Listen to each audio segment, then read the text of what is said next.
In September 2001, I was driving to work on a bright Tuesday morning, sipping my coffee and listening to public radio, when the unimaginable happened.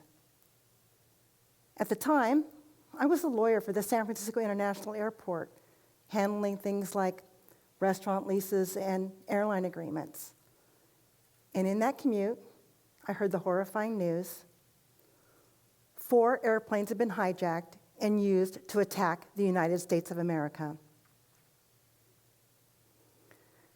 Like many of you, we gasped, we cried, and then we had to act. The airport was in chaos. Flights were grounded, passengers were stranded, people were scared. We faced urgent decisions, closing shops, clearing the airport, and finding places to land dozens of planes. My client, airport staff, turned to me and asked, "What does the law say? What can we do? What do we do?" I had spent years in law school, studying contracts and torts and statutes and case law. I had worked for a large law firm, negotiating complicated contracts. I thought I was ready for anything. But in that moment, I realized what I'd been trained to do and what the real world needed were not the same thing. Lawyers need to be trained for the real world. I know this not from one event, but because I've lived it. I've been a lawyer for over 30 years, and after 9/11, I realized that my best lawyering doesn't happen from behind a desk. It happens when I walk the floor of a facility, talk to engineers, or visit a customer's business, when I see firsthand how theory meets the real world. And I'm not just talking about it, I'm making it happen. I work with law schools, mentor law students, and produce legal resources to really bring lawyering to life.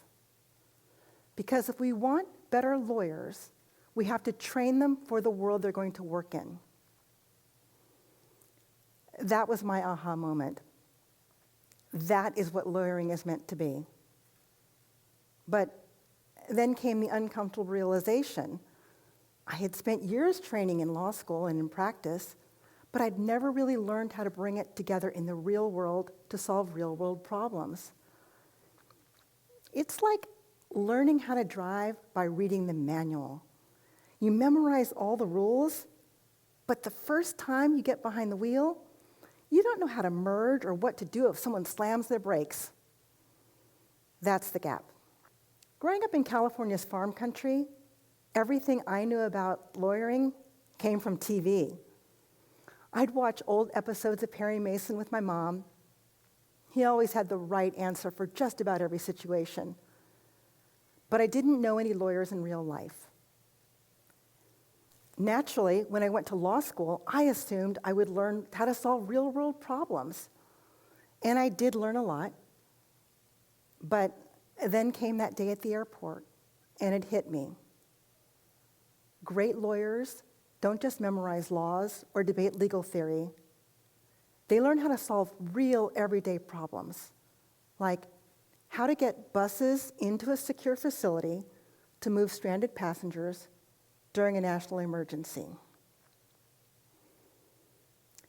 Maybe one day you'll need a lawyer, not for a corporate deal or a lawsuit, but for something real, something personal. Like the time my uncle got hoodwinked into an overpriced home siding contract. He didn't need a lawyer quoting consumer protection laws. He needed someone with experience who knew that a firm, well-worded letter to the vendor would make them back off. Or the time my dad just needed some paperwork to deal with a shared driveway with a neighbor. He needed someone with practical thinking who could help him think through issues like who's going to take care of the potholes and what happens if someone moves. Maybe one day you will have an idea, a great game-changing idea. And you'll wonder, hey, is this even legal? You don't need a 50-state survey of all possible laws. What you need is someone who says, I've got you. I know this space, and I can help you make a great decision. These aren't just hypotheticals. These are real, everyday situations that people face all the time. And we need lawyers who can solve them.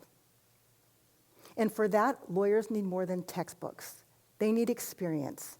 Because in the real world, legal challenges do not play out like they do on TV.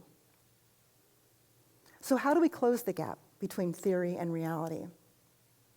There are several good approaches out there. Things like mock negotiations, client counseling clinics, and crisis simulations. We are seeing progress. Great law schools like Stanford and UC Law San Francisco are leading the way, incorporating practical training into their legal education. Companies and law firms are trying simulations, things like ransomware attacks, to really help their lawyers train for better decision-making during a crisis. But we need more, because in the real world, great lawyers know more than just the law. They understand the full situation, adapt to the legal challenges, and make the right call when it matters most. The world is not slowing down. Business moves fast, technology moves even faster, and people need lawyers who can keep up.